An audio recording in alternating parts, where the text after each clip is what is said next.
नमस्कार दोस्तों, मायावती आजकल बड़ी सुर्खियों में है, चर्चाओं में है।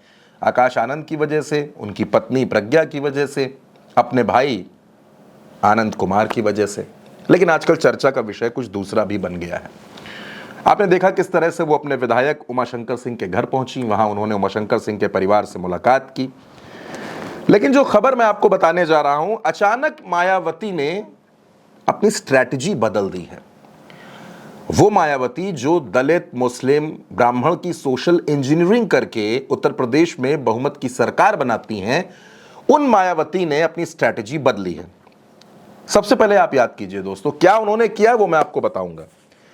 2017 का परिणाम, 2019 का परिणाम, 2024 का परिणाम, जब जब नतीजे आए तो मायावती ने अपने फैसलों पर पश्चाताप किया। 2019 में उन्होंने कहा कि सपा के साथ गठबंधन नहीं करना चाहिए था। 2024 में उन्होंने कहा कि मुस्लिमों को जरूरत से ज्यादा टिकट दे दिए, लेकिन मुस्लिमों ने वोट नहीं दिया। यानी मायावती ने हर बार ऐसा कुछ कहा, लेकिन एक बार फिर मायावती को लगने लगा है कि मुस्लिम वोट्स के बिना बहुजन समाज पार्टी वो करिश्मा नहीं कर सकती जो करिश्मा 2007 में हुआ था। अब हुआ क्या है, मायावती ने एक्स पर एक पोस्ट किया है। मायावती ने क्या लिखा वो मैं आपको बताता हूं, गौर से सुनिए। मायावती लिखती हैं, भारत सभी धर्मों को सम्मान देने वाला धर्मनिरपेक्ष देश है। ऐसे में केंद्र व राज्य सरकारों को बिना पक्षपात के सभी धर्मों के मानने वालों के साथ एक जैसा बर्ताव करना चाहिए। किंतु अब मुसलमानों के साथ धार्मिक मामलों में जो सौतेला रवैया अपनाया जा रहा है, यह न्याय संगत नहीं है। इसके बाद उन्होंने एक और पोस्ट किया, और यह पोस्ट उत्तराखंड सरकार को लेकर था। उत्तराखंड में भारतीय जनता पार्टी की सरकार है, पुष्कर सिंह धामी मुख्यमंत्री हैं। मायावती लिखती हैं, उत्तराखंड सरकार द्वारा पहले कुछ मजारों व धार्मिक स्थलों को ध्वस्त किए जाने के बाद अब राजधानी देहरादून में 11 प्राइवेट मदरसों को सील किए जाने की खबर की काफी चर्चा है।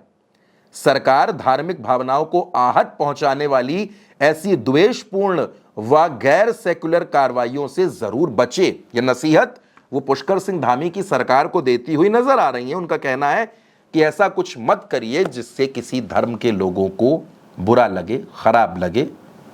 आखिर मायावती को अचानक मुस्लिमों की याद क्यों आने लगी? अचानक दोस्तों, राजनीति में कुछ भी नहीं होता।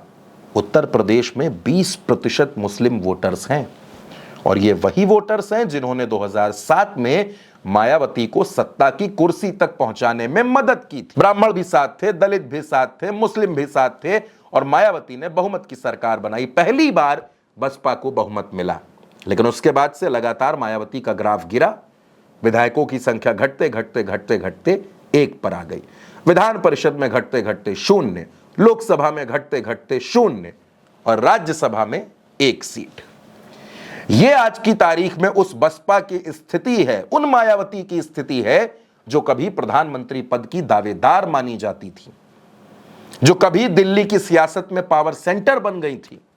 लेकिन मायावती को अब लगने लगा है कि अब बहुजन समाज पार्टी की स्ट्रैटेजी बदलनी चाहिए। अब बहुजन समाज पार्टी को एक बार फिर मुस्लिम, दलित और ब्राह्मण के कॉम्बिनेशन पर वापस लौटना चाहिए। क्या मायावती अपने इस प्लान में कामयाब हो पाएंगी? क्या उत्तर प्रदेश के मुस्लिम समाजवादी पार्टी और कांग्रेस का साथ छोड़कर बहन जी के साथ वापस आएंगे, हाथी की सवारी करेंगे? मायावती चाहती हैं कि मुस्लिम उनके साथ आ जाएं, लेकिन मायावती ने जिस तरीके से 2024 के रिजल्ट के बाद मुस्लिमों को लेकर टिप्पणियां की, क्या उस टिप्पणी के बाद भी मुस्लिम मायावती का साथ देंगे? ये अहम सवाल है दोस्तों। फिलहाल इस खबर में मेरे साथ इतना ही। आप भारत एक सोच के साथ बने रहिए, देखते रहिए, सब्सक्राइब करते रहिए। नमस्कार।